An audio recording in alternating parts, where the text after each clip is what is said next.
Et oui, bienvenue à tous en direct du salon de Monsieur Michu pour cette nouvelle journée des internationaux de France de regardage de sport à la télévision. Monsieur Michu s'attaque aujourd'hui aux compétitions purement estivales, Roland-Garros, Tour de France, Jeux Olympiques et les diverses Coupes du Monde de football et de rugby.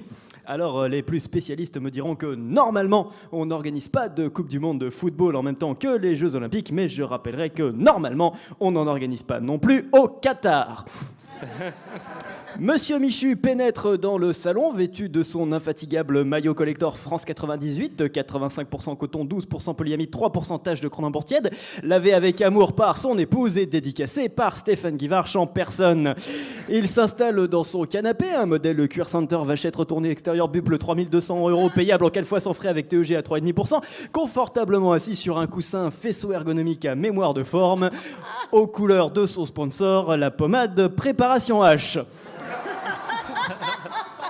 Voilà, notre champion entre en action, il saisit sa canette de bière alsacienne dont je n'ai pas le droit de citer la marque, il agrippe fermement la télécommande, allume la télévision et voilà, c'est parti. Oui, superbe zapping jusqu'à beIN Sport. Il évite très proprement la chaîne parlementaire. Il se sent en confiance, il laisse échapper un petit gaz digestif pour se mettre le public dans la poche, la patte du professionnel, voilà. Après quelques minutes d'échauffement, il se sent enfin prêt pour attaquer les figures libres. Voilà, c'est parti. Toujours en tenant la télécommande dans la main gauche, il se saisit de son téléphone portable de la main droite et ne me demandez pas avec quoi il tient encore sa bière pendant qu'il compose le 6 22 22, 58 centimes d'euros plus coup dans SMS, pour répondre 2 à la question de Christian Jean-Pierre. Combien ça fait 2? Et là...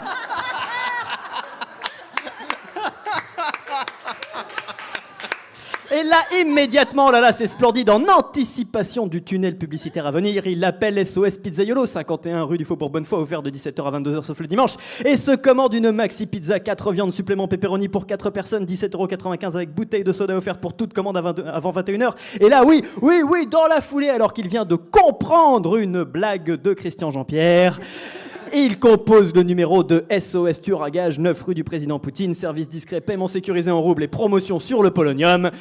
Afin de mettre une bonne fois pour toutes fin aux agissements du commentateur, là encore un moyen professionnel et rapide de faire plaisir au public. Écoutez, à ce stade de la compétition, je ne vois vraiment pas ce qui pourrait empêcher notre champion de réussir la journée de glande parfaite. Il a la maîtrise technique de la télécommande, sa femme est partie chercher la pizza, il est au chômage, Christian Jean-Pierre est bientôt mort. Normalement, tous les pions sont dans sa main, comme on dit à la télévision. À moins que... Oulala, soudain, un silence traverse la salle. Monsieur Michu vient de lâcher la télécommande pour s'attraper le bras gauche. Son visage est crispé, on dirait un juré de l'Eurovision. Oh là là, serait-ce une crise d'hypertension due à la surconsommation de pepperoni? Pourtant, ses analyses d'urine de ce matin étaient très rassurantes. Glucose à 0,8, triglycérides à 0,5, oestrogène à 0, NFS, chimiono et vous me bipez Carter. Normalement, c'est parfait. Mais oh là là, c'est... Aïe, l'accident de jeu, l'imprévu, oui. Notre réalisateur Renaud Leventkim a pu zoomer sur la TV à écran plasma à point carré 127 cm et nous pouvons voir l'élément perturbateur. Un joueur français vient de gagner un match à Roland-Garros. On imagine facilement le choc de la surprise dans les artères gorgées d'acide gras trans de notre pauvre participant qui va maintenant, voilà, oui, sous nos yeux, succomber comme un con à une crise cardiaque foudroyante, sans personne pour lui faire un massage cardiaque, vu que sa femme poireaute à la pizzeria. Ah là là là là là là, ce sont de bien tristes images, même pour une émission de radio. Pour une fois qu'on avait une petite chance dans une compétition, ça, quand ça veut pas, ça veut pas. Décidément, le sport, c'est beaucoup trop mauvais pour la santé. Si c'est comme ça, je vous rends l'antenne et je vais boire une mousse. Ici le salon, à vous, bijoux.